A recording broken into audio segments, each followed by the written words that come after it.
I could have been changed, but I wanted to. That's right, motherfuckers. It is the least listened to podcast in all of the Marshland Empire, you salty dogs. No, I'll get there might have been, but that was early on. Actually, no, the Marshland or hashtag Who Is Hotter, those two you don't even know about. That's why no one listened to them. I am on my way to becoming, I'm assuming what was a podcast about the early days of Facebook, who is hot and who is not. It was a faux celebrity gossip podcast that I did by myself in 2013. Like faux, like I'm thinking like Neighborhood Watch with PFT and shoot, who else is on there? Nicole? I can't think of her last name. I don't know her last name. I do not listen to the show. Okay, they're good, and I like her, and the fact that I don't remember her last name is why this is the currently least listened to Marshland Empire podcast. You salty dogs! So hashtag Who Is Hotter was just me, because I didn't want to read celebrity gossip. I just would read a headline and kind of make up the story around it. How often would you accidentally get it right and then be like, oh God, I willed this into existence? No, there's zero way I could. I mean, okay. I did start saying this is before Me Too had a prevalence and like all these assholes were rightfully being ousted as predators. I did start saying like how I would say Harvey Levin, who is a big, if Harvey Levin ever gets ousted as a predator, then it will happen, because I was saying that he was doing these kinds of things to create more buzz and kind of traumatize celebrities. He was just a monster at that, who was also, I think... Was he a real monster? No, I don't think he's a real monster, besides the fact that he runs the TMZ. But I think he was also a TMZ 800. Wait, what is a TMZ? What does that mean? What is an 800? Is it like the Illuminati? No, it's a T800 or a T1000 from Terminator, but TMZ. Okay. No, it was a dumb show. I can't believe I didn't go there immediately. But Sean, you came up in subject of conversation. That's always my least favorite thing. By the way, real quick, speaking of dumb shows, you're listening to Sweaty Time Pro Wrestling on the Marshland Monster Media Mega Conglomeration. We're seeping into your brain stems and we're leaking in some ooey gooey good wrestling recaps of Lucha Underground Season 1. And this is me avoiding however I came up in conversation, because whenever I come up in conversation, I'm one of your co-hosts, Sean, it's always a bad time. So tell me what happened, other co-host James. Okay, I was gonna say, and my name's James. After you go off on that, that was smooth. That was the smoothest intro I've ever done for this. Sean. Yeah. Does stolen valor turn you on? What does that? Why is that the brand you are associating with my name? Okay, so we were watching a show called Hollywood Chainsaw Hookers. It's a dope-ass movie, guys. Tubi knows me. Yeah. So much so that it fed me another movie, and in the middle, there's this huge dirt bike scene. So they're like, he loves dirt bike kid. He will also love this movie. So in that, someone says, private dick my ass, because there's a private eye trying to solve a murder mystery, and she's saying private dick, comma, my ass. Oh, that's a fun little line where she's saying, my ass, this guy is a private dick, but also it's sexy, and who doesn't like sexy things? No, you didn't let me finish the story. Oh, I'm so sorry. They were dating, and then she walks in on him cheating on her, so she says, private dick my ass. Meaning, his dick is not private. It's for the world, I guess. Okay. But I was high, talking to Nicole, who was also high, and I salute her and I go, private, comma, dick my ass. And then Nicole doesn't respond, and I just am vibing off from the stonedness, and I go, Nicole, does stolen valor turn you on? And then I was laughing so hard, I was like, should I tweet that out, but as a poll, just yes or no? And Actually, then probably. I was like, nah, I'll just ask Sean it on the show. So it's a poll of 1, and I am the one. Yeah. Does it? Kinda, actually. All right. Like, It's not just... Like, It's not role playing. It's not a woman coming in and saying like, hey, what's it up? It's more than that. It's her going around like you go to the mall and she's there. It's kind of like LARPing, not just in the bedroom. This is a full, you know how some couples will go to a hotel bar and meet up and role play like that? That's this, but you go to a baseball, like a softball thing, and she shows up and you're like, oh my God, you're back from the war. Does that kind of shit make you horny, baby? I mean, here's the thing.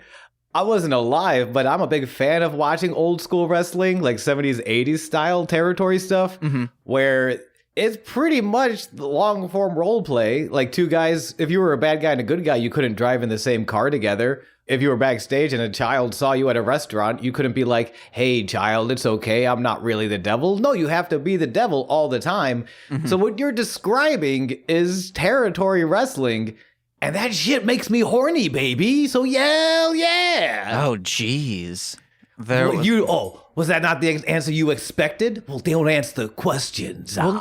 No, now I'm just thinking of how many wrestlers were actually playing it off, even though they never served a day in their life. We're like, oh yeah, I'm this.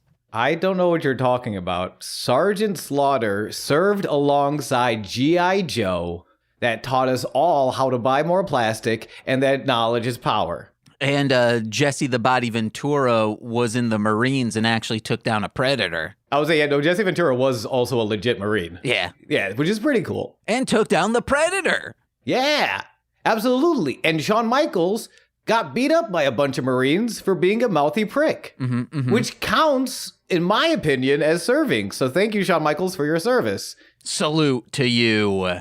Now, all you gotta do is take down an alien, and maybe you'll be half the man that Jesse the Body Ventura is. Yeah, and let us know in a 5-star iTunes review, does Stolen Valor turn you on? Does Stolen Valor turn you on, baby? Does it make you randy? Oh, I'm randy! Just as if I were watching Hollywood Chainsaw Hookers on Tubi. I really like that that's in... James, how I know you're my friend is that is in your recommendations. Yeah. Yeah, if you're like if your recommendations pop up something called Chainsaw Sexy Tits Galore Massacre Party Volume 7, I forgot the name of the movie already. It was 3 seconds ago, and I've already forgotten the name of this film. Hey guys, if you want to know, seek back 15 seconds. So really, Lucha, I can't do that, but you have that power. Listeners, you are more powerful than I. Well, on Thursday, I was having a rough day. I was like, I was originally going to record a song, and I said, I can't. I feel like trash. Thought I was getting COVID again. I did not. Congratulations. So I got stoned. Only way I can feel okay about myself. And I was looking on Tubi. We don't have to dig into that. The only way I can shut off my brain and actually have a day off is by getting stoned. There we go. Or else I'm going to be like, oh, well, I could make a beat, I guess. No, just have a day off. Yeah. I was looking through Tubi playing, and that movie came up, and I watched the trailer. I was like, I can't watch this by myself. Nicole, I think, would love this. And yeah, she did, baby. Hell yeah. Nicole's cool. Hey, hot take. Nicole's kind of cool. You think this is going to be just women chainsawing men? That is, hell yeah. But they're doing it for a cult. Charity? What? For a second, I thought you were going to say charity, which would be a pretty cool charity. Oh, yeah. It like, hey, we're going to cut these body parts up and give them to needy people, just not through the black market, literally giving them to people. But maybe you want to play soccer, but you don't have enough teammates to build a soccer team. So we give you a bunch of chainsawed off legs, and now you got a whole soccer team, and you can finally represent Bristol. Congratulations, Bristol. The MCL coming for you, or MSL. I think that's what it is. Major Soccer League. I need to stop interrupting you. But it's this cult, like the gods desire sacrifices from the holiest of all weapons, the chainsaw. Hell yes! Chuck Taylor style, baby. Let's fucking go. It's good. I am so bummed. There is a recent moment in wrestling television that is the greatest thing I've ever seen on TV. And like, I've seen some pretty cool, I watched Ash Ketchum win the Pokemon League. Okay, so I've seen cool things on television. Spoilers if you're still catching up to Pokemon. But it was Orange Cassidy, who right now, all time, it's weird, like when you like see a new artist and all of a sudden they're your all-time favorite and you're like, this is weird, this is something, like I've been listening to music for a while and all of a sudden I discover someone and they kind of jump up really quickly. Mm-hmm. Have you ever done that? Yeah. Like that's this guy, Orange Cassidy, for me. Like me in stand-ups. I loved, Donald Glover for such a long time, but I see this hot new artist, Sean Marciniak, and I say, I gotta have him. I'm trying to have a real conversation, and you bring up that real. hack? That hack? Yeah, Donald Glover, get out of here. Yeah, Donald Glover, that one dude from Buffalo who had a kind of tight, loosed 5 minutes once. But he's in this match, and he's a smaller guy. He wrestles more in the lucha style, and also in body weight. He's facing up this big, meaty mountain man of a meat named Wardlow, and War is right in his name as well as Delo, so he's a big, meaty guy. And it's gonna be a rough fight. Everyone knows it's an uphill battle, but he has his best friends on his side, which are a tag team called the Best Friends. And they're like, you know what we're going to do? We're going to cheat. That's how we're going to win. We're going to cheat. And we're really good at cheating. You watch us. And they do a real bad job of cheating. Hell yeah. To the point where Chuck Taylor, who's awesome. Chuck Taylor is fucking great. Pulls out a chainsaw from under the ring and starts revving it up going full Leatherface style. Yeah, I'm going to chainsaw this dude and the referee's never going to notice. Unfortunately, the referee did notice. But chainsaws are the holiest weapon. And why don't we see that more in wrestling? Why is Chuck Taylor the only brave enough soul to admit to everyone, hey, chairs are dirty, kendo sticks are kendo dick, give us more chainsaws. Give us more chainsaws, and maybe we will find peace. That's all I'm trying to say. Yeah. I agree with the cult. And you want to know where you can find peace? In a Megadeth album. But who is buying? Is that the transition you wanted? No, you can find it 6 feet underground. Oh, baby, I wish I didn't exist. Oh, this existed? No, put me in the ground and wipe me from the memories of everyone. James, I'm glad you exist. Yeah, but how selfish of you. How selfish of you. You know what? Good point. I'm sorry. All right, guys. Today we're okay. You can just gotta keep on moving, baby. Let's just keep on moving. I can't feel good about being myself unless I'm high. I wish I didn't exist. Let's go, baby. This is the feel good podcast of the century. But I also feel pretty good when I'm watching like movies in the vein of Hollywood chainsaw hookers. Hell yeah. Well, and even on that thing, because I felt that way about, it was an interesting thing you said, and just even circling back on it before we go into the underground. It is something I think especially in this country, which has a culture of work ethic and hustle culture really like ingrained into it. But like finding times, because I've been there where it's like, I'm not working, I should be working. Yeah. And like giving ourselves permission is such an important lesson. And it's one of those things like marijuana can help. But I hope you and everyone listening finds time to forgive themselves for just being and not hustling. Because fuck, man, you ain't got to hustle all the goddamn time. You can breathe and drink water too, and that's pretty cool. Nah, man, you got to hustle hard. That's what rap music has told me. But rap music also told you to dress like a clown and jump off a roof through some barbed wire. I did most of that. That's true. Dressed like a clown, jumped off a roof, not into barbed wire. Oh, that's how I know you're not dedicated to your craft. Uh-huh. What a juffaho. Real juffaho over here. Guys, you gotta hustle. I want to be one of those rappers who the other people in the scene are like, yeah, you know, his music isn't that good, but I gotta respect his hustle. No, you don't. Just have them be better at rapping, you fucking idiots. Expect more in your community. True, and I agree. It's one of my all-time favorite movie jokes. It's in my top 10, if not my top 5. Is Owen Wilson from Zoolander, when he's playing Hans, this big male model, and he's being interviewed, and they, so who are your inspirations? I got a lot of them, actually. Yeah, wow. Sting definitely is one of my big inspirations. He makes a lot of music. I don't listen to it, but he's still making it. I respect that. Mm-hmm. And it's like the same, but it's that idea of like, but he's doing it, and that's pretty cool. It's like, but you don't like it.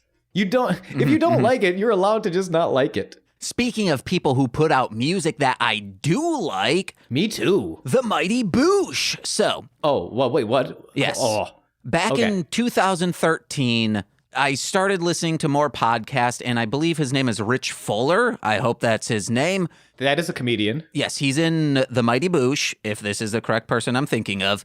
And I had known about The Mighty Boosh because it was on Adult Swim, and of course, the old Greg of it all. Mm-hmm. And my friend Adam Sample. I think I made this joke last week, too, where I compared him to Adam Sandler, and I did a bad Adam Sandler impression. Yeah, you did. Okay, so. That makes it a running bit, baby! Please don't, get better at that, or at least don't interrupt me when you do it. James, I'm not good, but I work really hard, and you gotta respect that. Oh, my God. They used to release each season, I think in volumes, which is weird because each season's like 8 episodes. So it was weird, and they were very expensive. So I started wanting to get into the Mighty Boosh, and I realized, I'll just set my laptop to Region 2, and I'll buy the entire series plus a bunch of bonus features for $15 from England, have it come over for like $5 shipping, and I'll be able to watch all of these. So I'm like loving it. Mighty Boosh. Sean, have you seen it? No. When I said me too, I thought you were talking about the album you did send me. Yes. And I jumped on board. So when you said Mighty Boosh, I was very confused. I know of Mighty Boosh, and I know I would like it. I love Noel Fielder. Yeah, Noel Fielding. I loved him on Taskmaster. Mm-hmm. And like the clips I've seen, I have seen Old Greg. That was incredibly viral when I was in high school. I just never actually sat down with the show. Come over and we'll watch it together on my region-free DVD player that I bought for $15 from a rich person's house here in Chicago, only to find out that it's worth about $350. Yo, hell yeah, buddy. Fucking making deals. Yeah. All right. Find a rich person and let them know you take their trash. So... That's the best advice on any podcast I've been on you on. Yeah. Listen to Grift Horse. That's what it's all about. So, Sugar Baby style. When I get into something, I get into it. I start looking at the people who are involved in it, who directs it, produces, whatever. And this whole thing is a big family affair where anyone who's an extra or a bit part generally was a family member or a personal friend of them. So there are these 2 women who always show up as goth girls, and they're always pined after for no reason because they're cool, but neither Howard or Noel are goth in this show. They just want these goth girls. And I look at them and I'm like, one of them's dating Noel and they're in this band called Robots in Disguise. which is an amazing band. I can't believe I've not heard of them until you sent me that link. So today we are discussing We're in the Music Biz. This is their third album, and it's just a fucking knockout hit. It is electro clash, electro punk. That's how it's described. It's produced by Chris Corner, and it was released February 4th, 2008. You probably don't know about this, Sean, because one, it of course is a indie release, you would say, and an indie release in 2008 overseas. So it's not like, unless you're on MySpace, you're probably not going to get wise to this. Or if you're watching that one guy, the Mighty Boosh. I think 2008 was about the time I finally started dipping more into indie. Like, definitely by 2006, where like I was a big classic rock kid in middle school. Then I finally started digging into punk. I mean, at the time I was listening to a lot of like classic punk, but that's a lot of precursor to indie. Like that's gonna be a big open door to get me into indie. But I don't think I really started dipping. And even now it's like, I hate that it took me, I think 2 years ago to be like, hey, Slater Kenny's a really good band. Have you guys heard of them? And everyone was like, yeah, like 10 years ago. Where have you been? You got to listen to Bikini Kill. Yeah, have you ever heard of Bikini Kill? They're pretty good. Like, yeah, like in 88 maybe. They're still great. But like, I always feel, I think that's one of the weird things about indie, but it's also exciting, is that you come in late to a lot of these bands, but that just means they have a big ass discography you get to like really just kind of swim in and have a good time with, which is it's almost like waiting for the entire series of WandaVision to drop so you can binge watch it. Oh yeah. That's what feels like getting into certain, like that's kind of what I'm excited about now. Finding Robots in Disguise now. Like I was listening to James sent me a playlist of the album that's on YouTube that you can listen for free on YouTube, but also give them money. Yeah, and then immediately just starts cycling into one of their older albums, and I'm just like, fuck, I could spend an entire day. As far as like styles and sounds go, they go really wide in a great way. Each song is deep, but they do so many. Like I don't, when the first couple songs, We're in the Music Biz and like Animals, have you ever heard of Guitar Vader? I haven't. They're a band. If you've ever played the game Jet Grind Radio or Jet Set Future, you would probably recognize them. They're in the soundtrack to those games. Okay. But like a great Japanese punk band, and like in that like sort of like pop punk, power pop style. And that's kind of what I'm getting as soon as like In the Music Biz hits. I'm like, yeah, this is some fucking power pop. I'm walking to the bus station and I'm in a good mood. And then Tears comes on and we get into this like goth, like 80s goth dance fucking track. And it hits everything, and it hits everything so well. I really liked this album. See, Sean, listen to the albums I send you. Oh my God, don't turn this into an attack. Sir, I will have you know, I ran out of callbacks that I was going to make in this position. Okay, but real quick, I love this album. Every single song is fucking great. If you're familiar with my discography, Americana samples I Live in Berlin, but my choices for this, I should also say it is a duo. One plays guitar, one plays bass, and then they have a rotating cast of other musicians to kind of fill in the pieces. And their harmonies too, because they both sing. Yes. And their harmonies are really fun. And also, they're not cadence perfect or rhythm perfect, which I like. One's panned probably like 50% to the right, one is panned 50% to the left. And you can hear like they're not hitting the same exact words at the same exact times. And it feels very natural and kind of chaotic, but in a good way. It's great. So I would say, listen to We're in the Music Biz. It's such a fantastic observational piece on the music business at that time. It's sad, funny, and just very fun. Then goes very hard too. I really like The Sex Has Made Me Stupid, The Tears, and I Don't Have a God. Of course, those are my favorites. And I Live in Berlin. Any of those songs, start out with those. You're going to have a great time. Or the album's 33 minutes. Just let it play. Honestly, yeah, because it starts with We're in the Music Biz, and as far as like side one, track ones, that's an all timer. That's a really strong, like, welcome to the album, bitch. We're going to have a good time or die. And I'm like, you know what? Instead of dying, I choose to have a good time because it's really, I was like, I live in Berlin, you mentioned. I definitely was going to say the Tears, but Animals also absolutely got me there. Mm-hmm. Can't Stop Getting Wasted. Like every track on this kind of hit for me. Yeah. Like this is, yeah. Also, I'm hits for you, I bet. Yes, agreed. Yeah, guys. So this is two people, one longtime fan, one brand new. Check out the album. Please.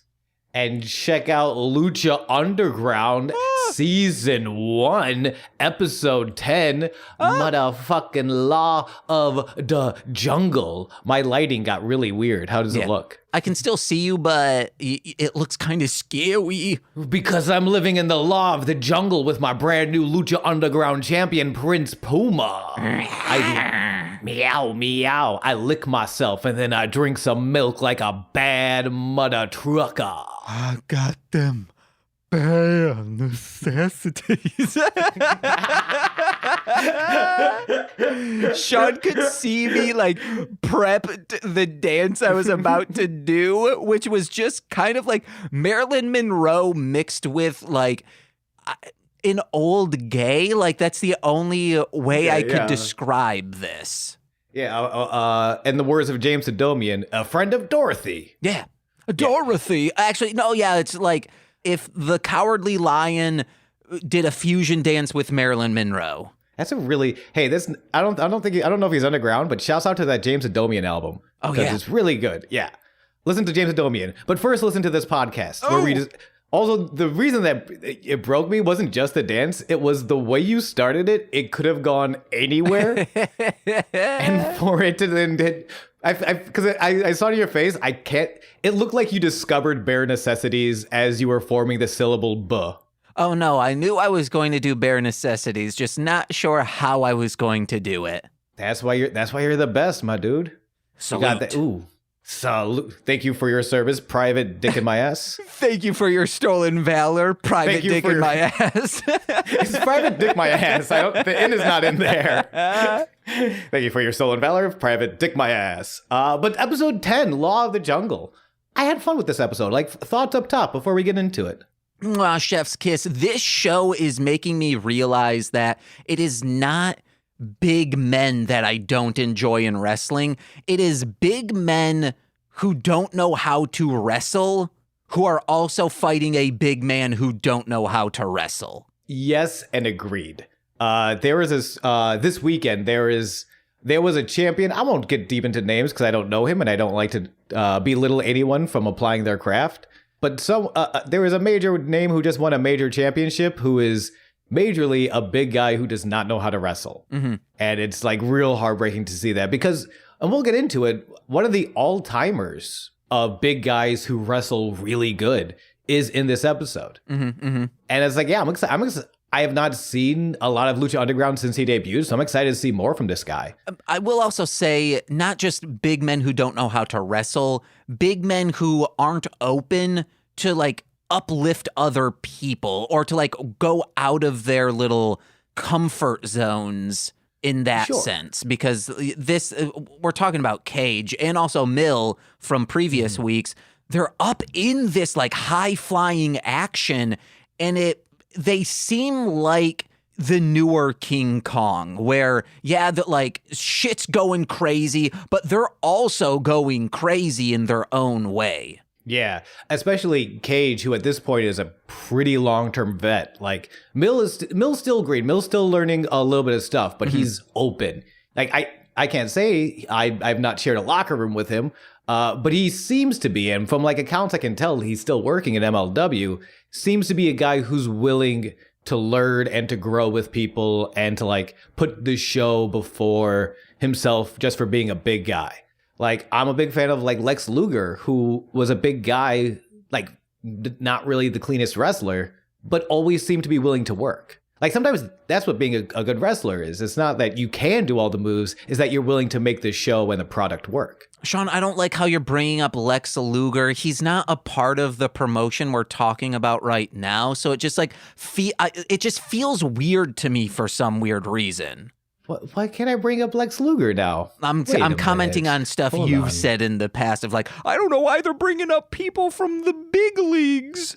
Oh, well, okay. Specifically, that's comparing your own smaller product to. Don't act like you just shot that out. It was not a good, fuck you. Nobody also would catch that reference because nobody listens to these podcasts, I've been told. Well, the same 5 people listen every single week, so they're listening. Well, you know what? To those same 5 people, fuck you. Welcome to the villain of the Marshland Media Empire, the old goosey boy. I'm gonna slap you all in the mouth, and I'm gonna steal bananas from your fruit bowls in the kitchen, you salty dogs.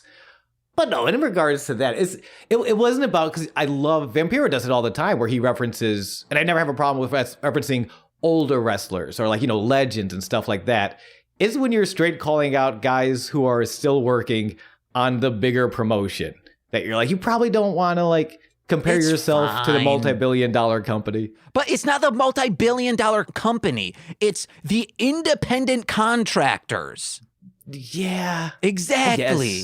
Suck what do you mean me. Exactly? What the Suck fuck is me? What is this aggressive okay, so I guess you're bowing down to McMahon and his family of nepotism. What the fuck are you talking about with your words Mr. right now? Billionaire, I just want to see what you look like in the nudity. Is this revenge for Coming Mountain style? I feel like this is a direct revenge shot for ruining an episode of Mostly Speaking Sentai with a lot of mountain style. And I'm not going to apologize for it, baby. I'm only going to love you. I would have loved Mega Mountain style, of Three course you Ninja would. style. Yeah, because you're a big fan of Dave America or whatever his name was. Or I thought it was Dave Wolf or something. Maybe, no, it was Dragon, I think. It was something. Oh, yeah, Dave Dragon. Dave Dragon or Dave the Wolf Dragon or Dave the Dragon Wolf. I think it's like just that. Dave Dragon. Dave so Dragon, stupid. yeah. So dumb. Listen to that episode on the channel feed that you put that episode on. Patreon.com/MLM pod. Hell yeah, baby. But to circle on back on like big guy, like what does it mean? Like, what does it mean to be a big guy who can wrestle? Because even for me, big guy is not my style, like my preferred style. But I appreciate something good when it's done well, regardless. And that's why even someone like there is a difference, I think, between Brian Cage and Mil Muertes, where Brian Cage can do a lot. Mil not so much, but he's willing to make the show work. Mm-hmm. And that to me, even before being like gifted athletically or gifted on the microphone, that's the number one a good wrestler to me, is to make your match and the overall show look good. Yeah, like improv, Yeah.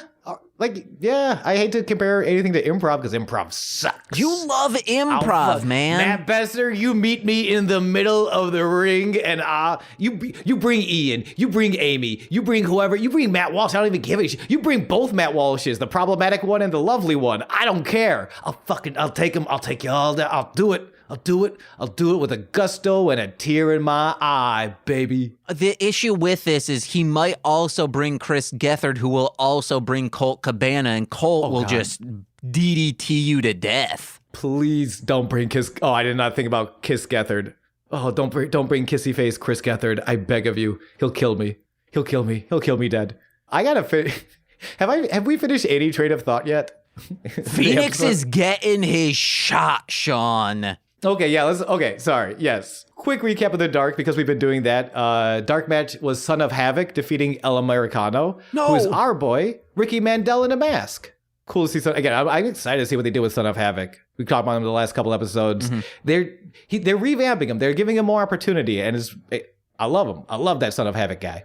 And I like the recap this week goes back farther, because and you can feel like, I like when these recaps go back a little farther, because it means we're tying up storylines. Yes, and then we see Phenix. Yep. We don't need to recap the recap. We don't know. We've already recapped this stuff. Yeah, but nobody goes back and listens. Oh my God. And then Joe, we see Phenix in the... Oh, I'm doing it, James! Okay. Oh my gosh. Tell me how I'm a bootlicker for the $1 billion company again. You just want to see Vince McMahon's veins bust open while they're busting in you. Does that. That's how Busta Rhymes got his name. It was based on Vince McMahon busting his veins. Phenix is in the office with Dario Cueto. This is true. And Dario laying it on thick too. The whole I'm an honest man and I need to be honest with you. Oh, Phenix, I fucking love you. You're amazing. You jump off shit. I love you so much. I brought you here for a reason. And the reason is your destiny, nose wipe. And and touched upon it. The big deal is going to be an opportunity. A sort of you scratch my back, I scratch yours. Where Phenix is getting he's getting a title opportunity to embarrass Puma and Conan, which will be good for Cueto because he hates those guys. And then Phenix gets the title, which is good for Phenix because he is a noble warrior and he wants the belt. Phenix has been very much like a say little, speak more with your actions, but has been such a good baby face. He's been such a hero. Where like he's always fighting for the noble cause. He doesn't mind fighting up. He's always seems to be punching up. And even when he sees through this, he sees that Dario is not a trustworthy narrator. He has some faulty information, but he wants that title. There is a Twitter movement, and I enjoy very much, that compares Phenix, who is wrestling on AEW right now. They compare him to a kitty cat a lot. And I wanted to bring this up in this segment. James, do you see any of this kitty catness inside as an owner of two lovely cats yourself? Well, I was going to already comment on this. He does a lot of weird, like, hand acting, and his hand acting is kind of cat-like, especially when it's like he's petting his own feathers, like a cat would, like, lick their own paws. He should be Prince Puma. That's how he leaves the room. That's how he exits, is by petting his own face. Like he's licking his paws and then cleaning his whiskers. Is that why people compare him to a cat? I think there's a lot of reasons people compare this man to a cat. Okay. Because he's adorable and because he's like, he jumps off a lot of crazy shit and then just walks off like no one noticed. But a very sweet cat. You know how they were like real bastard cats and then they were very just like sweetie beatie cats? Yeah, Henry 2 years ago compared to Henry now. Yeah, Phenix is like Henry now. Or actually, I would say Henry in 2 years. Henry in 2 years. Phenix is the final evolution of where Henry will be. Fingers crossed. Yeah. This is a great segment that I get. I love when characters are real clearly defined. And I thought this did a real good job of defining Cueto is a manipulator and he will try and sway you. But Phenix is almost to the point of naivete because he does see through Cueto, but he doesn't like Penta would take this opportunity, no questions asked. He would destroy Puma because I think Cueto even says, "I want you to destroy Puma even at the expense of yourself." Penta would say that and be like, "Fuck yeah, I will kill this man for you. Yeah. Give me more money, please." And I don't blame him. Everyone needs to make their bag, but Phenix being like that, "No, I'll take the title, but I'm just gonna pet myself." Get this bowl of milk and be on my way. But then it flashes to the announcer's desk, and I had this comment. Okay, real quick, there is one last scene in that office. What's up? Right before we go to the announcer's desk, we see the mysterious leather woman again. Oh. She's hanging outside the window, being a real cheeky peeper, listening to the whole conversation. That I did not notice. She must have been shrouded in my blue blockers. Yeah, they did it. It was a real quick sort of like hey, don't forget I exist and I'm doing something. Okay.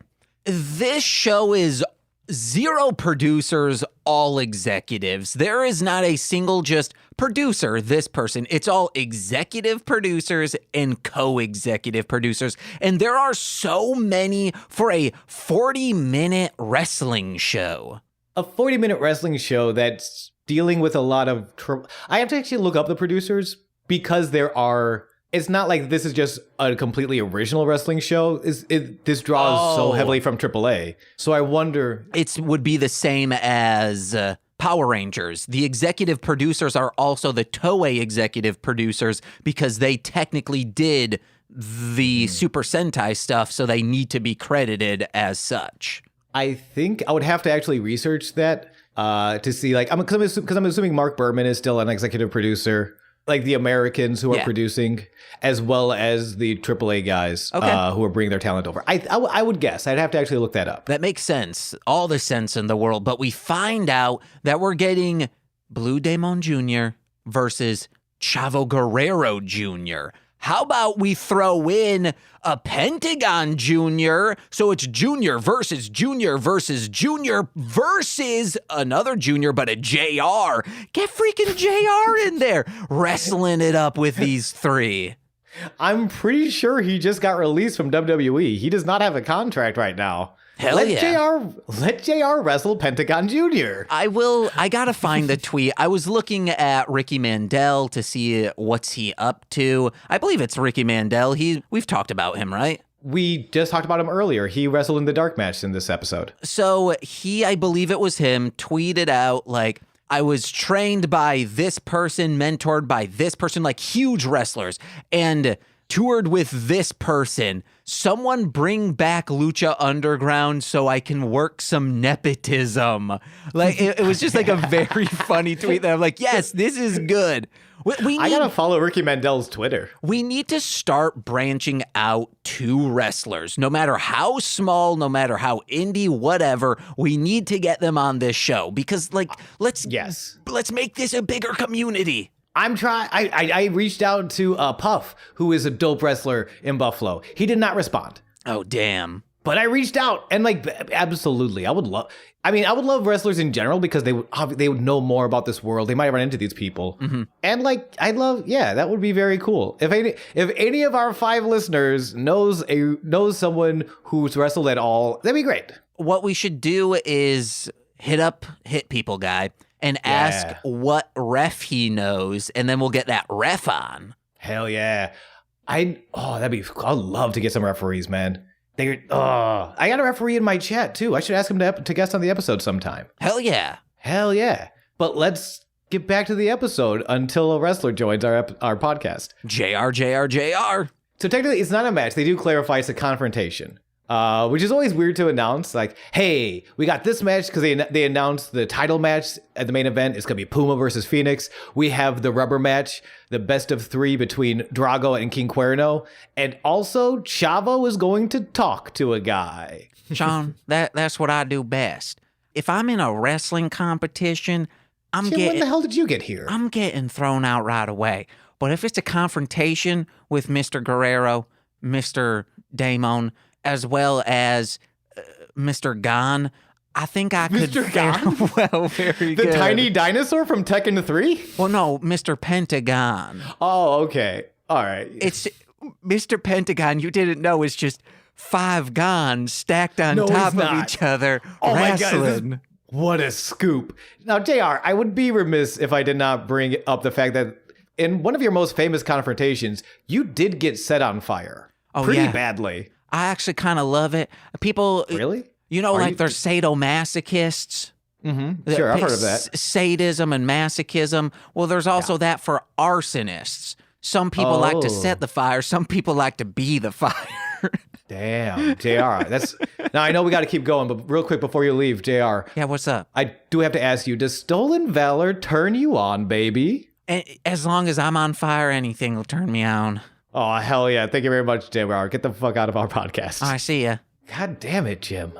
He comes out of nowhere. He just punches me, then takes my mic. I would give it to him. I should say something, but it's pretty entertaining. And sports entertaining. I feel like, I don't think it's an anti-mask thing, but he does remove all the wind screens, even the internal one. What? Why does he do that? Maybe it's because he's like, I don't want any of your spit, but sometimes it could blow out the microphone. Man, JR is blowing out his asshole with his fart breath. Don't say that. I didn't want to. I ran into the middle of a sentence with no way out, James. I had to fight tooth and claw to get back to this episode and our first match, the 4-way elimination match with 4 brand new wrestlers. 4 of them. Count them. 1, 2, 3, 4. Yeah. We have Aerostar, who is a AAA staple since 2003, known for huge flying spots, including like if you have a lighting fixture, he's going to jump off of it. Oh, and you better believe he's a real-life action hero. He looks gorgeous in this match. Arhenis, who is described as a mix between Silver King and Dr. Wagner. Expect the mix-up of high-flying and grounded mat stuff. He is the son of Dr. Carante, brother of Mystico, and Mini Murder Clown, who all you need to know is that his name is Mini Murder Clown. Hell yeah. Whoop, whoop. And then we get to my guy. I fucking love Angelico, baby. I love him. I'm sorry. Angelico is my guy. He's dressed as though he is a BMX stunt bike rider in a rave, and he's trained with the legendary Negro Navarro, specializing in llave, or key hold style wrestling, which is known for flowing hold to hold. Like it's a lot of submissions, but as opposed to like MMA stuff, it's a lot more. Like the idea is that I never release you. I never let you go. I go from headlock to armbar to like 1,000 other things in the middle. A great example, if you're listening near a Google device, Negro Navarro versus Zack Sabre Jr. is a beautiful, beautiful match, beautiful exhibition of llave style wrestling. I'll do it for them, Sean. Oh, will you? Yeah. Hey, Google, show me some titties. That's not what I said. And the fourth man, Brian Cage. Fresno's own Cage. From the 559. Can I tell you? So it was introduced in that order, and I really got excited for Angelico. And as soon as they said, and fourth, Cage, I audibly went, oh, fuck. Because you knew he was going to win? I claim no such thing. But a little, because I was just so excited to see Angelico. I'm like, yeah, let's see what Angelico can do. Oh, fuck. And it's no knock on Cage. Cage is great, and I love what he does. Yeah. But yeah, I mean, yeah. And just remember, he's a machine because he wins. Mm-hmm. He's a man. No, he is a machine. Well, no, also, cages aren't machines. He says that. He's like, I'm a cage. That means I'm a machine. And it's like, cages are not machines. No, but this one is. This cage is a machine. Unless it's one of those kennels, those cage kennels that you can put a dog in, that it slowly gets smaller and smaller just to terrorize the little mutt. That doesn't exist. I don't Hold know. on. We make a lot of fun, humor, jokey jokes on this podcast. I cannot live in a world where I believe that there is a Star Wars trash compactor for your shitty mutts. Yeah. No. Or good mutts, just to kind of, it's to Why would you do it to a good dog? To make sure they're put in their place and they don't become a bad dog. Lay down, dog. Bad dog. I didn't want to say that. Sometimes I'll go, lay down, goose, bad goose. And then there was I have to lay down because I have been a bad goose. There was a new American Dad episode where instead of wearing big dog, Stan wears bad goose stuff. Wait, what? Oh, because they couldn't clear the rights to Big Dog? Well, then they like trash Big Dog later, but it's just like a goose on there. And I was like, lay down, goose, bad goose. Cage is a very interesting career too. Cage, by the way, huge. Out of they even mentioned they refer to him as the odd patch on the quilt, like the opposite of everything Lucha. In that, when you think of Lucha, you do think of modern day high flying. Like even the llave guys are usually a little bit smaller, so they can move a little quicker is the idea. Mm-hmm. But Cage is this big, like American, what we kind of expect from American wrestlers to be very big and very jacked, but also moves very quickly. He kind of can do everything. He was on the road to be a big WWE guy, and from what I could tell, kind of went to their developmental territory in Florida, Deep South Wrestling, at just a weird time where like they were kind of like in between developmentals. So when Deep South closed down and cut off ties with WWE, he just kind of fell through the cracks. Mm-hmm. You know, it was one of those things like he never really just got the chance. I got a brand new procedural CBS drama. It's called The DevelopMentalist. Okay. It's this guy, Oh, you have more. Yeah, it's wrestling crimes. He solves it all. The DevelopMentalist. Okay, and this definitely isn't something you just put together on the spot right now. Yeah, no, it is. That's how my brain works. I can come up with $1 billion idea every day, Sean. Okay, let me know when you do. Developmentalist. All your favorite wrestlers will be there. It's kind of like Jellystone or the Marvel Cinematic Universe, but for wrestlers. You had me at Jellystone. Uh-huh. Mr. Cage, also known as Mr. Get Your Shit In, gets his shit in quickly. Immediately, the match turns from 3 on.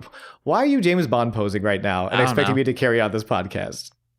I'm so easily distracted. Least listened to podcast on the network.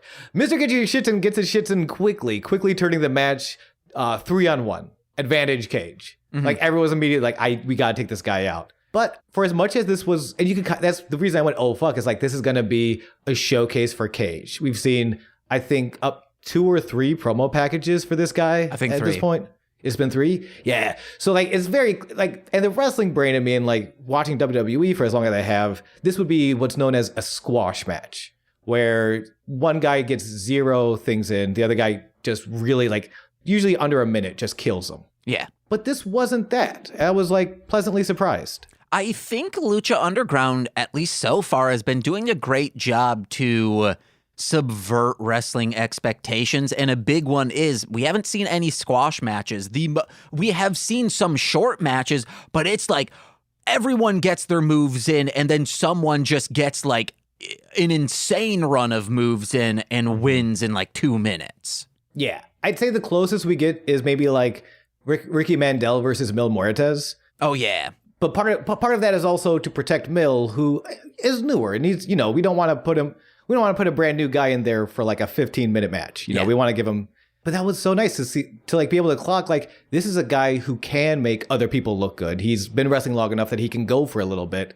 And like all these, I think all these guys, I know Angelico sticks around. I think these guys stick around so they all get a chance to shine. I've never seen the 619. You're familiar with the Rey Mysterio? He kind of like, I've never seen anyone hit a 619 over the top rope until I watched Aerostar do it in this match. Mm-hmm. Not to say it's never been done, but I just saw that. I had to like rewind it. Like, did he go over the top?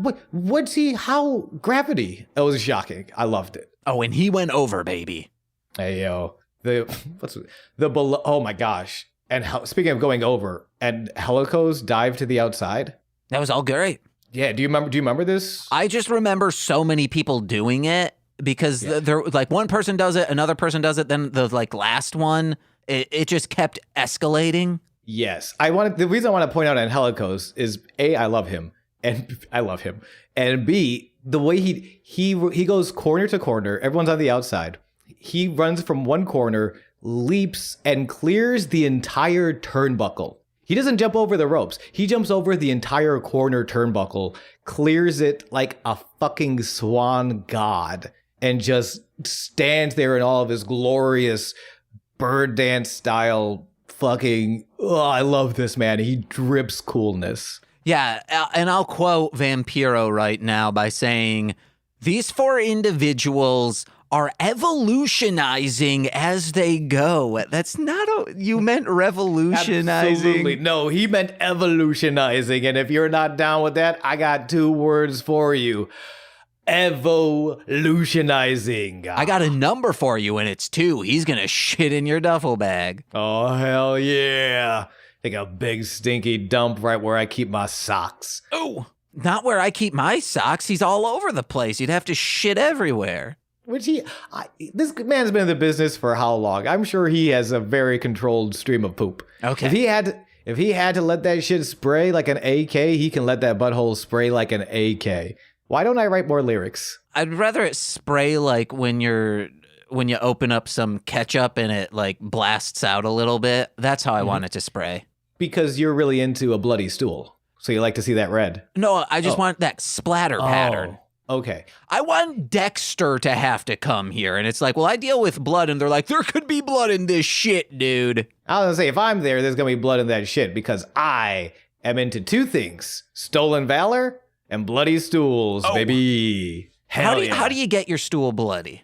Oh, that's the secret for me to know and you to never find out. Unless you just subscribe to the Patreon. Ooh. Babies. My friend Socks has bloody stool because he eats too much dry food and doesn't drink enough water because he's stupid. I hope one of the 5 people listening is like not super familiar with like your body of work and does not know Socks is a cat. Yeah.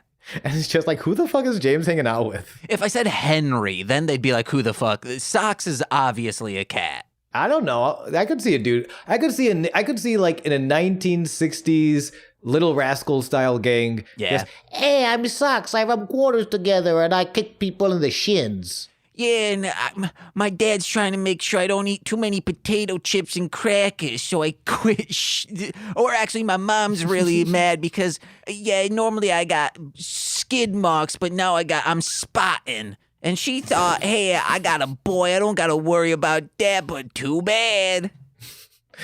Too bad, Socks. Socks the Little Rascal. Yeah, bad. I love me some saltines, but the taste of water makes my tongue go sour.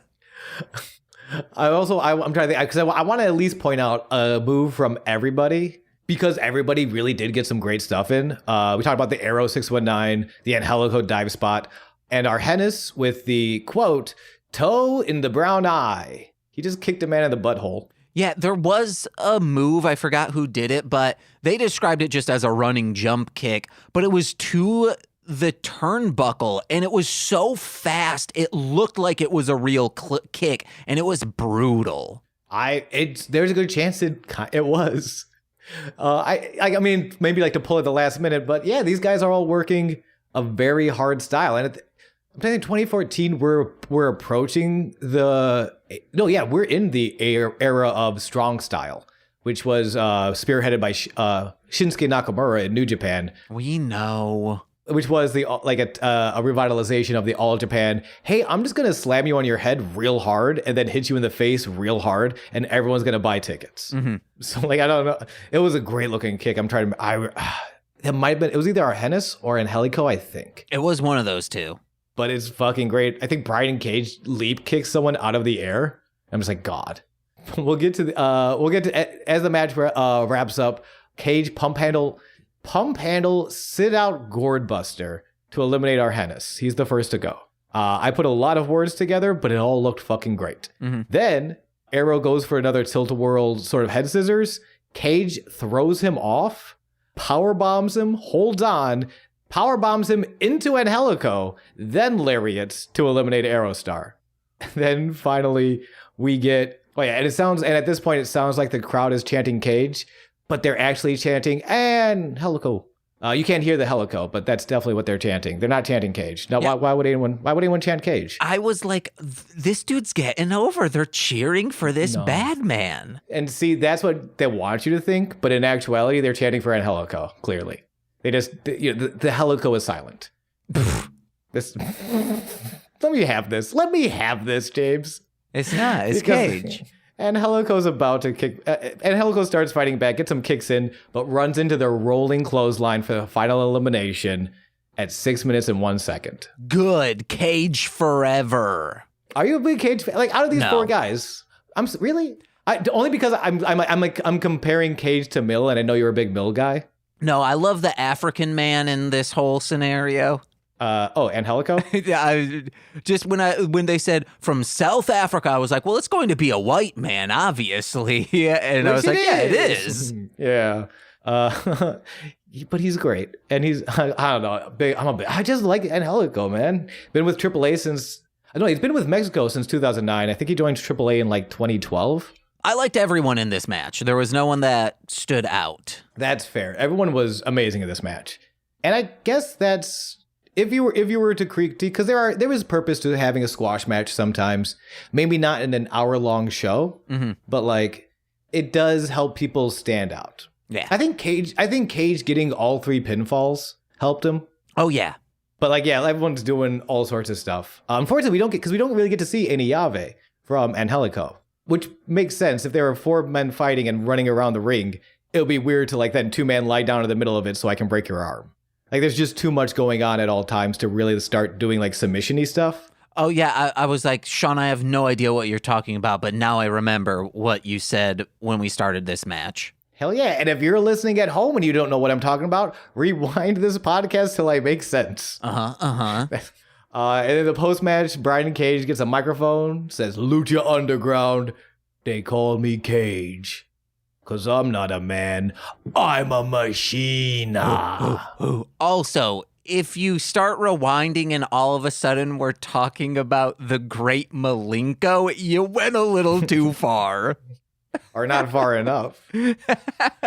Cut to commercial, we come back, everyone is booing. But James, why is everyone booing so much? There's so many boos. Because of course he's out there sitting down on a chair, just like shit should be doing. Who is this? Who is sitting in a chair? Chavo Guerrero Jr. This son of a bitch! No, he is not. I cannot believe Chavo would sit in a chair in his Affliction T-shirt and his bandana. But he is. Yeah, he is. And something I posted in the recap that we didn't get to. I like that they kind of covered it. Chavo sucks, and they cover. That's why Dario brought in Mil Muertes, because Chavo failed. Mm-hmm. So, James, you kind of need to appreciate Chavo. Because if it wasn't for Chavo, you wouldn't have Mil. I mean, that would be like saying, like, yeah, Nixon's pretty cool because I'm... Yeah, Nixon's pretty cool. Because did he replace John F. Kennedy? No. Who replaced John F. Kennedy? LBJ. Okay, LBJ, that would be like me saying, yeah, I love LBJ so much, so I guess I gotta respect Lee Harvey Oswald. Wait, okay. Yes. I also just love that you're like the one LBJ fan. Like, you know what? I think LBJ was a pretty cool guy. I'd stencil that guy on all my skateboards. Lee Harvey Oswald is supposedly, he's the one charged with killing JFK, right? Yeah, but we all know who it really was. Say it with us now. The Chavo Deep State. Guerrero Jr. Okay. Yes, the Deep State. Man, guys, Jordan Kepler did a like special on all the conspiracy theories, and he's going like one at a time, and it started with the JFK Jr. is still alive, and I feel so bad for people who buy into all of this bullshit. Yeah. I remember when conspiracies were fun and kind of silly. I missed that. Or some that could like actually have some merit and weren't seeded in disgusting stuff. Yeah. And that's the end.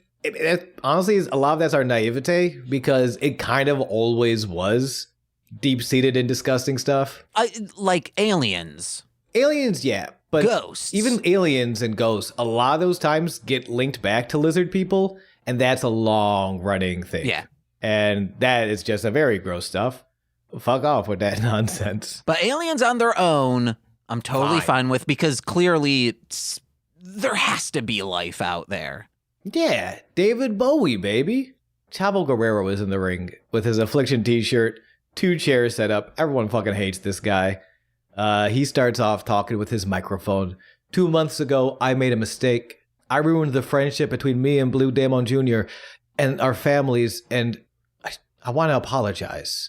He just wants to apologize. James, this man just wants to apologize. And hey, this is what being a man truly is. Seeing the wrong that you've caused and righting them respectfully. While wearing an Affliction t-shirt, I agree. So he calls out Blue Demon Jr., who answers the call. There are 2 chairs in the ring with 2 men and a whole lot of feelings. So Blue Demon comes out. He's wearing his nice shirt and his nice shoes. They sit down. Chavo immediately puts his hands on Damon's knee, like way too soon. And I don't know if you noticed it. I was listening with headphones on. The women instantly get horny for this. Chavo's giving something for mommy. Yo, because he clocks that Damon is not comfortable with this, and then he lets it linger. He lingers his hand on the man who he tried to kill's knee. It's what Chavo is a menace. I wrote down, women are horny when Chavo caresses the knee of BDJR like a man should, because he's like, hey, I'm going to apologize like a man. And this is what we do. We make women horny. Yeah, if you're a man and you're not making women horny, I don't like this joke anymore. But yeah, but like, if you're reaching out for that apology, that's too soon. You build up to the hand on the knee. If you know you ruined your relationship with this man and his entire family. The entire country of Mexico wants you dead. You do not open up with the hand on the knee. You need to build up to that, chavo. Yeah, you first start petting his face like your Phenix style. Hell yeah. Then you offer him the saucer of milk, and then you ask him to destroy Prince Puma, even if it means the destruction of your own body. Then you start working out the knots in his shoulders. And then a mysterious woman in leather watches from the shadows. You start rubbing his pecs. Then you get to his knee. Then you start working up that knee till the women are on the edge of their seat because they're about to slip off. I'm too horny. Let's keep going. Puts the hand on the knee, kind of start taking it off. Says, I'm sorry. I didn't expose you for the fraud you are by ripping off that mask from your face. He's not apologizing at all, James. No, he's planning a sneaky attack with some brass knuckles he had in the pocket the whole time. Whoa, what a stinker. Couldn't believe it. I trusted this man. I bought 7 Affliction t-shirts when this segment began. I gotta throw them all out. I can't trust anymore. And I bought a bunch of cherry action figures of his from WWE days. Yeah, burn them all. This man cannot be trusted. Thankfully, Blue Demon Jr., the second he touches his knee too soon, he knows. He knows this Chavo Guerrero is a no good Nick up to no goodness. And the second Chavo puts on those little brass knuckles, Blue Demon Jr. gets himself a steel chair and lines up the shot. And he takes it. Big old bonk to the skull. Big old bonk to the back. Chavo has to powder out in shame and bruises. As Blue Demon Jr., finally with revenge in his teeth, can taste the sweet, sweet taste of people booing Chavo Guerrero, that son of a bitch. They kind of hinted that this is the end. This is kind of the end of their program. How do you feel about that? I don't know what you mean by that. Like this is kind of they hinted. I don't know if this is true or not. This is the conclusion of this story. Oh, that would be stupid. Yeah. Like they need to do a proper match and see who wins. Yeah, or something. Like we were promised the entire country of Mexico is going to kill Chavo Guerrero. You want to know what? We have a TLC match, a table, ladders, and chainsaw match. Yes. We bring in Chuck Taylor. They have to climb up the ladder to get the chainsaw to saw through a table, and that's who wins. Yeah, but there is a table, but the T stands for Taylor because it is a Chuck Taylor ladders and chainsaw match. Okay. I'm just trying to get Chuck Taylor booking. I just want to get him a payday if I can. This is what they have to do. They have to climb a ladder to undo Chuck Taylor's from a live wire. Yes, is a Chuck Taylor in a live wire ladder match. Mm-hmm. You have and to then save Chuck. I meant like the shoes. Oh, okay. Like when you throw shoes up on a power line. No, yeah, that's what I meant too. That makes more sense than what I was thinking. Or he can just be dangling upside down. Yes, he can. Yes, he can be dangling. We got a dangling Chuck Taylor in the sky. And he's going to pass out eventually, so we need to make sure we cut him loose. And then stick to your times. Stick to your times, guys. He has a key inside his mouth that he will give you that will unlock the chainsaw in a cage, because Cage is also just standing above, like hunched over on all fours, and he's like, "Oh, I'm a cage, bitch. I'm a machine." And then you go over to him, you give him the key, and that key is to unlock him, his heart, because he's a machine. And once you unlock that, but he wants to learn to love. Yeah, what happens is you just jam a key into where his heart actually is, and it kind of puts him in some sort of arrest, and then you're able to get the chainsaw. And the winner of the match is also, of course, the Keyblade bearer. And you get to travel around the world with Mickey and Donald and see shirtless Mickey. And that's pretty cool. I think 20th Century Fox owns Texas Chainsaw Massacre, I believe, possibly. And if the case, then Disney owns that, so you could make a Texas Chainsaw Massacre world in Kingdom Hearts, and a chainsaw Keyblade would be bad as fuck. Or they might do a hook Keyblade. That would be that'd be really cool. Man, listen, I know this is a comedy podcast. Sometimes, James, you just have the best idea in the world, and I just have to say thank you. Thank you for allowing me to be here for it. Would you say $1 billion idea? Absolutely not. The next match is going on. 1 win apiece. King Cuerno versus Drago in their third match together. A rivalry to determine who is the hunter and who is the hunted. James, are you the hunter or are you the hunted? I'm neither. I just wait for people to settle their differences. Yeah, that's true. I'm a vegetarian, mostly. So, like in Fortnite, I just wait for all the other people to kill themselves. I see that one person, they've been shot a few times. There's only one person left, and they're like, I'm going to run over and get all this gear. Well, I just go, pop, pop, pop, you're dead. Scavenger style. I respect that. Vultures look fucking cool as hell, man. They got long necks, and they got scary wings. Uh-huh.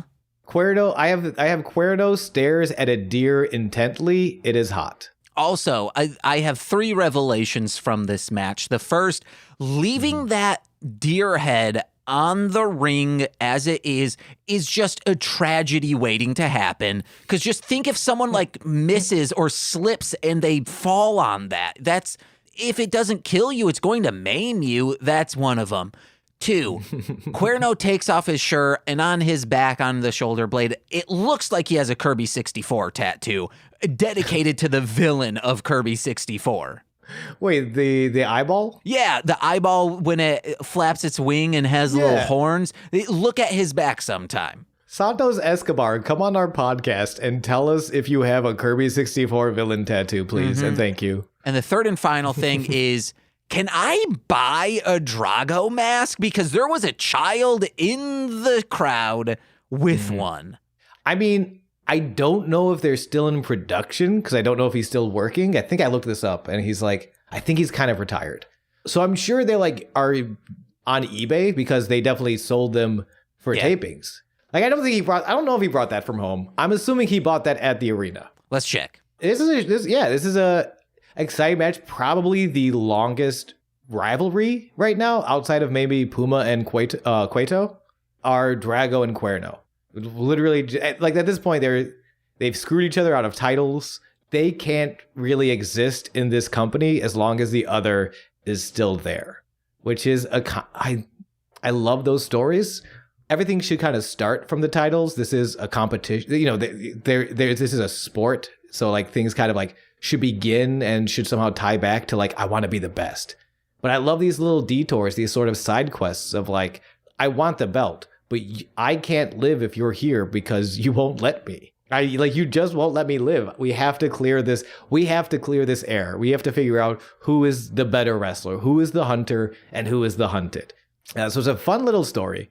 I'm real excited for it. Match does not go very long.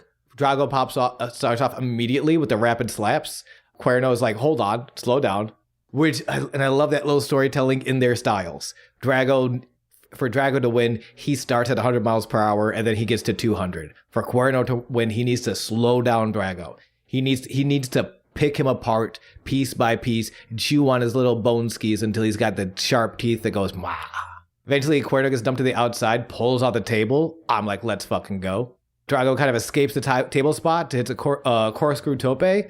And immediately I'm just like, who's going to hit this table? Who's going to hit the table? They got a table set up, but no one's gone through it yet. Who's going to hit this table? Cuerno grabs a chair. I didn't hear when this was a no disqualification match, but okay, whatever. Yeah. Cuerno misses his chair shot, gets set up on the table. Drago runs up the stairs to the top of the office. Ooh. Big nasty splash in the middle of the sky from the roof of the office through the table on the outside. Unfortunately, it's a double count out. It's a murder-suicide. It's murder, death, kill all day. In their hatred for each other, they did not realize they were being counted out. Mm-hmm. Like, which a nice little bit of story I enjoy. It feels like, yes, they are extending this rivalry, but also like, yeah, you can't just put these two in a regular one-on-one match with rules and like conventions. There's too much hate. Yeah. You have to elevate it. It needs to be some sort of like blood feud ender. You know, a hardcore match, a cage match or something. I think to keep this going, if it's like a best 2 out of 3, I feel like the next match they should do, they have to somehow make it so they team up, so they're on a tag team together and they win that match.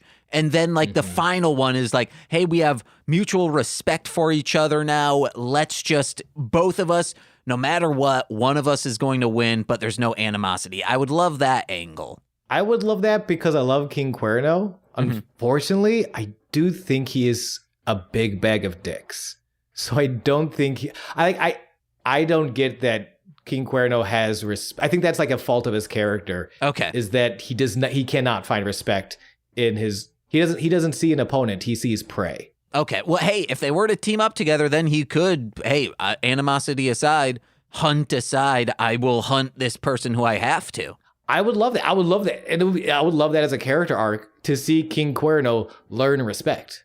That would be very cool. Yeah. And Drago, because Drago seems kind of like a lone wolf right now. For him to get a friend, that's sweet as hell. We're either going to get that or these two are about to kill each other in like a hardcore match. Yeah. Sean, I don't know if you stay home for Christmas, if for any reason you get an email saying, hey, would you be interested in doing extra work? It's on December 25th. You will be getting paid double plus time. You should, because then you can go over to eBay and for $50 to $80, you can own yourself a Drago mask. Okay, $50 to $80. That's honestly not as bad as I thought it would be. Based on a show that's, gone off the air 2017, I think. It's been off the air for a little bit. He might have been wrestling in AAA. I think that the masks are being sold from Mexico. Oh, okay. Wow, for $50, $80? Damn. Yeah. That's about what I expect from merch, though. And that is after shipping. Maybe instead of staying in Chicago and working, we just go down to Mexico for Christmas. We get down to that Arena de Lucha, and we go watch some fucking dragons fly, and we buy some rubber masks, and then we get our tongue out, and we go blah, blah, blah, blah, blah. I gotta learn Spanish again. I would, too. I would love to. Just so I could travel more to... I just want to watch AAA, like, in Spanish. That, and I really, really want to watch all these lucha movies because they are all so right up my alley of bonkers and awesome. Vampiro is the Orson Welles of 90s wrestling movies, and I won't hear any different. We get a little promo package of Phenix. Legends say a phoenix is a bird who cannot die. When he falls, he rises again. When he is weakened, it only makes him stronger. So Phenix has the same rules as a Saiyan from Dragon Ball Z. Yeah, baby. Yeah, baby. Big flex, big flex. And that's cut with footage of just... I love that Phenix has... Show has not been on the air for very long, but there's enough footage of Phenix just being dope that they really don't have to cut too much else other stuff. There is this weird other footage of like Phenix by a bonfire near a dock, like in Vampire the Masquerade. He's just fighting a bunch of rando, sketchy, shirtless dudes. Fan theory, possibly in the cult of the Phoenix, because the way they describe Phoenix here, he's presented superhumanly. I don't know how much of it is a metaphor and how much of it is no. This is a Phoenix. He probably died a couple times and he's been brought back to life through the power of Lucha. But yes, it's a nice little package. I enjoyed it. It's just like Phenix himself, a nice little package, mon frere. I will never pause to let you speak again. Then say the match. It's the guy and Prince Puma. They battle it out. Who wins? Who is it? And now we're done. Do you enjoy doing this podcast with me? Yeah. Okay. Just checking. We're coming at the ashes. Phenix versus Puma for the Lucha Underground Championship. Phenix with the nice purple and gold gear. I fucking love this. We got a nice little outfit going on in Minnesota Viking style. Chef's kiss. And Puma touching hands on the way to the ring like President Bartlett from the West Wing, a politician I can trust. Man, I've said before, I like Batman, but I'm a Superman guy. I love just a really good guy trying their best. So just Prince Puma being like, I am the inaugural champion. I'm a young guy, but I'm just really grateful for this opportunity. You know, like there is room for edginess. There's also room for just, I'm just a good guy trying. And I love that. As well, and I love Puma doing that. Like, it's one thing to be like gifted athletically. It's another thing to also understand like your character and to like inhabit that. And like the fact that they can find two guys to do that is beautiful. Bell rings and Puma offers the hand. Phenix accepts. They shake hands, honor style. We are abiding by the code of honor.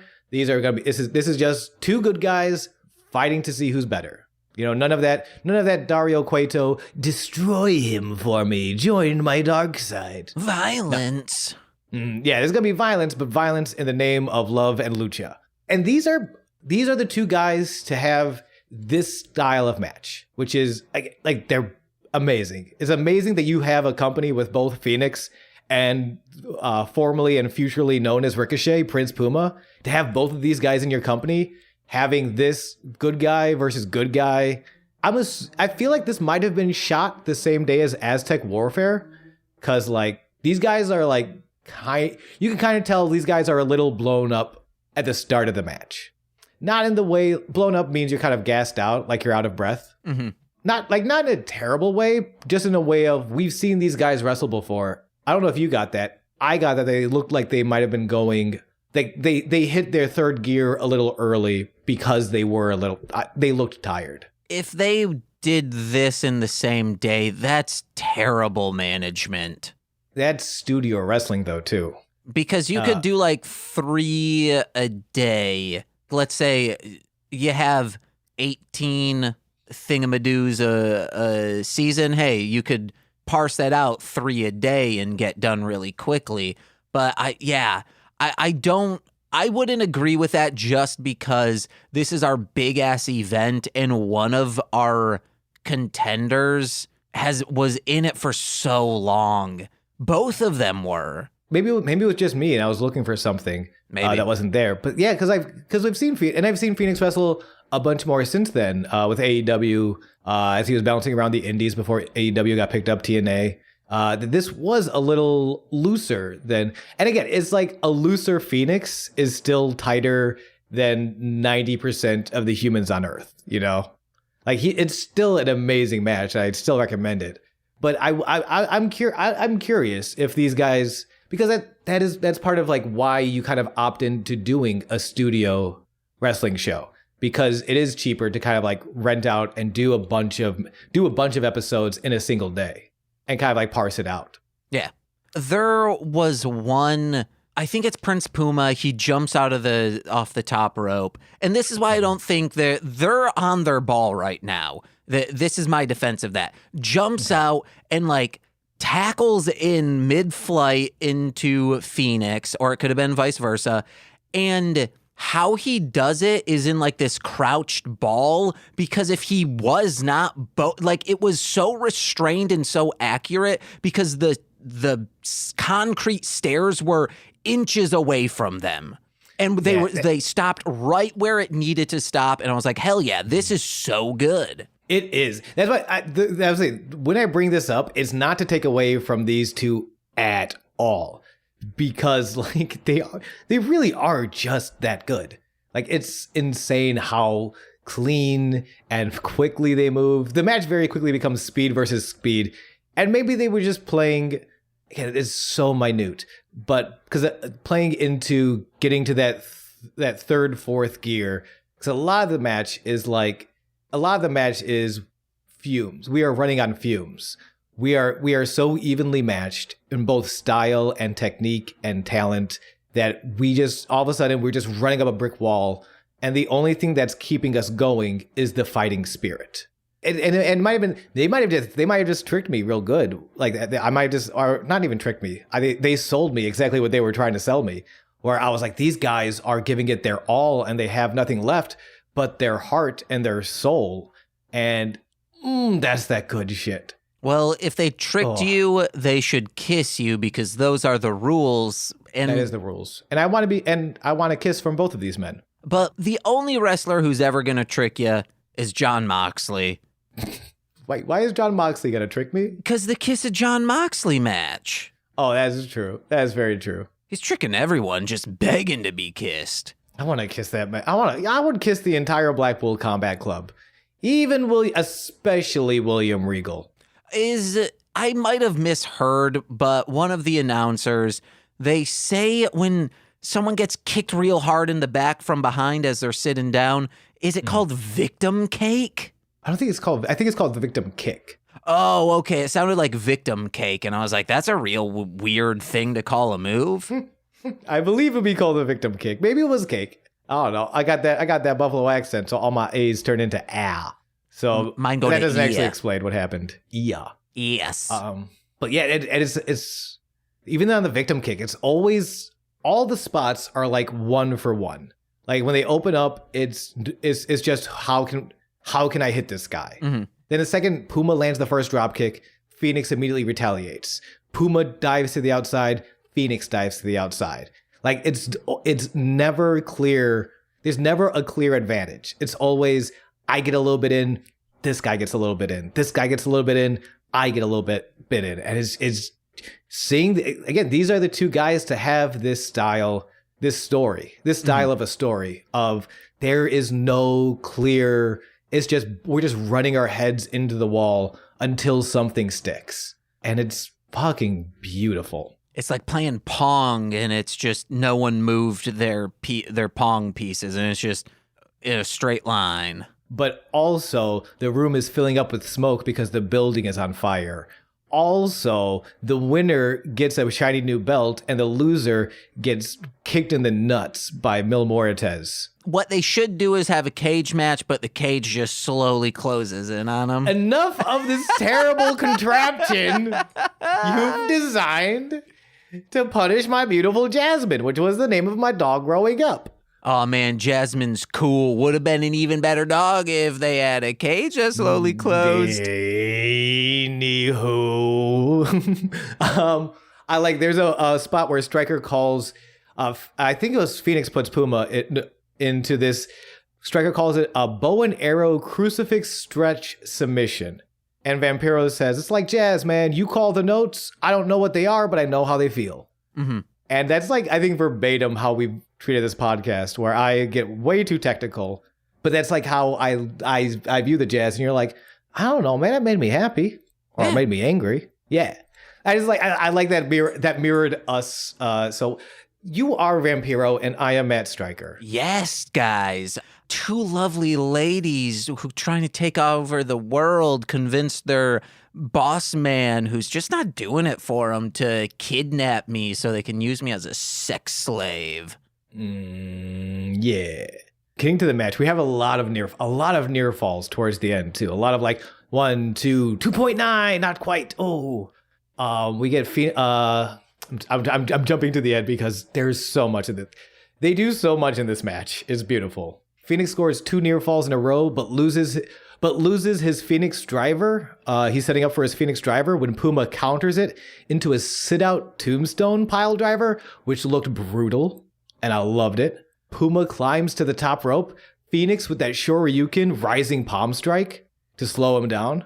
And then Phenix climbs an adjacent top rope. So Puma's sitting on the top rope. He just got slapped in the face. He feels real bad. Phenix does a classic Phenix spot, which is a tightrope run. No, which again, never seen until I started watching Phenix matches. This dude will just run on the top rope and then kick you in the head. But Puma has studied Phenix. He knows it's coming. He sidekicks Phenix mid top rope run, which just everyone involved, for Puma to have the timing and the ability to kick him like that, Phenix to be able to hold his balance and complete the run and still get kicked in the stomach, to land perfectly for the 630 splash, which Puma hits for the 1, 2, 3 at 12 minutes and 11 seconds out of nowhere. Puma pulls it out, retains in his first title defense of the Lucha Underground Championship. And that's it. That's the end of the episode. We're over. Puma wins and we all go home happy. Yeah, nothing else is going to happen. Oh, fuck.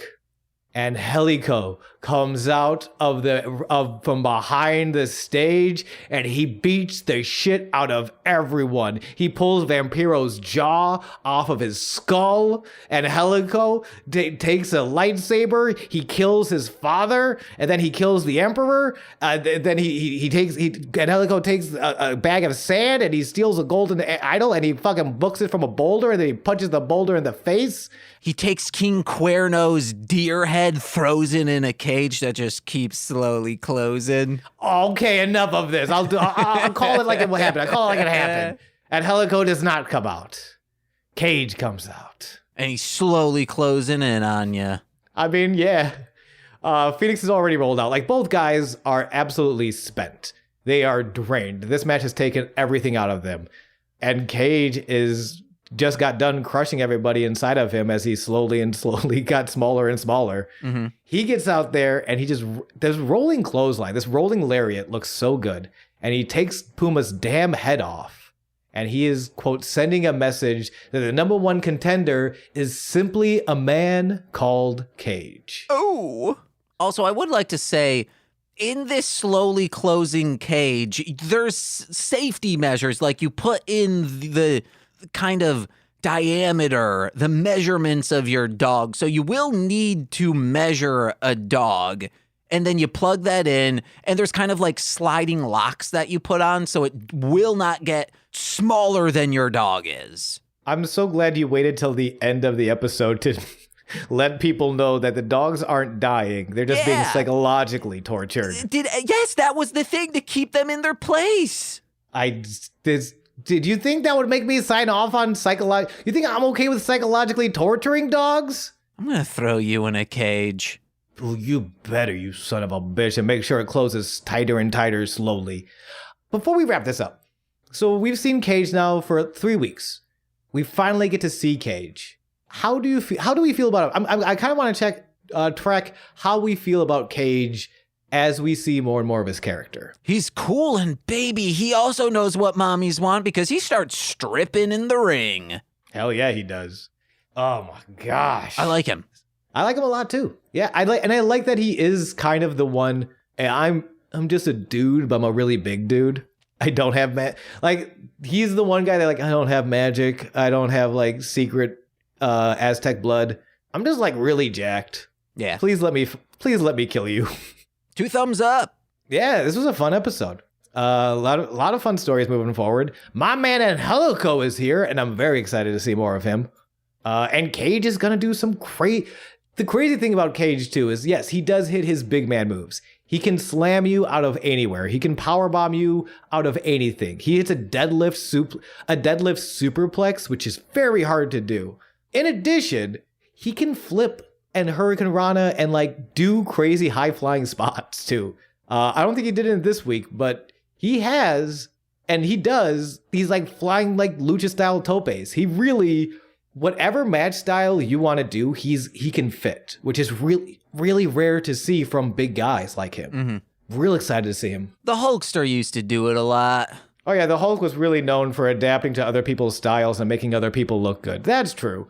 When you think about Hulk Hogan, you think about how generous he was. He'd do those scissor flips, whipping around the Iron Giant, Andre the Giant, and just no, it was Vin Iron Diesel, Giant. Yep, and just whip him real hard. Man. Yep, and he would land on J. Jonah James's desk and thwip him a few pictures of himself without his shirt on, and J. Jonah James would say, "Hell yeah, I like these pictures of you. What's your name?" And he said, "I am a machine." And then Brian Cage was watching that as a child and said, "I'm going to steal that one day." Mm-hmm. I fucking hate Hulk Hogan.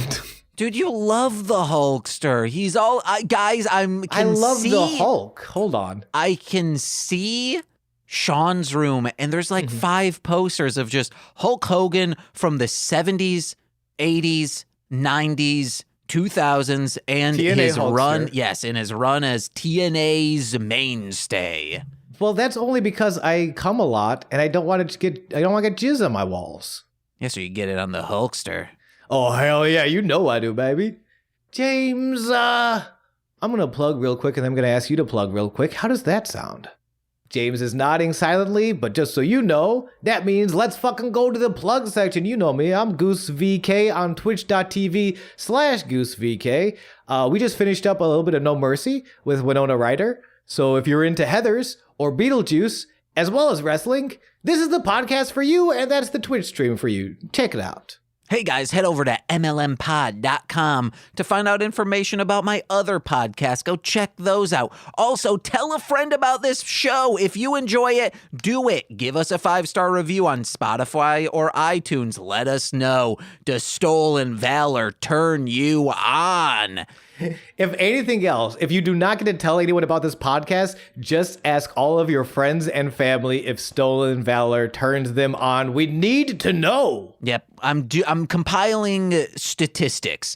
And then finally, head over to patreon.com/MLMpod, where for $5 a month, you get exclusive content every single Friday. Oh, baby, it's so good. Or for $10 a month, you get all of that exclusive content, but you also get monthly exclusive content in the form currently straight to Patreon. We're doing another Talking About Beyblade. Joe's coming over for Bladesgiving, and we're going to be discussing the first Beyblade movie. It's going to be good. And right when you watch it, oh, baby, that Miramax logo comes up.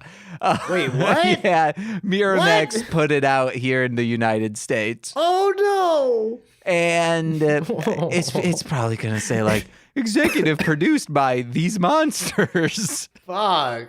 And then that last thing. Oh, and then you get shout outs on every single free feed podcast. So let's begin with those, starting with Steve F. I don't do this bit anymore, remember? Eric Berry of Ranger Command Power Hour. I can't do this. You told me not to do this bit anymore. Alex Z, the was. You locked me in a small cage. Orion, a.k.a. Defo, he's a rapper, D-F-O. That slowly closed in on me. Kayla, a.k.a. Two Grapes, wouldn't want that to happen to her. You said there were locks and safety procedures, but I didn't see any. Jordan B, the Chaos Witch. And you made me promise. Joshua Jacobs, my Bickle, my brother in common law. With a tear in my eye. Oh my God. Sean's forever rival, soon to be best friends with Comatose, Steve Barnes of Sweet Child of Time. That I would never interrupt you during the plugs. My mother, the womb in which I emerged. Or the Patreon shoutouts. And finally, Lil Corey's BFF and roommate, Shane. And I held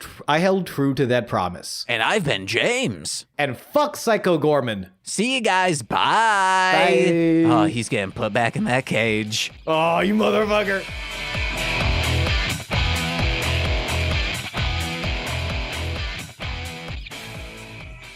Oh, yeah.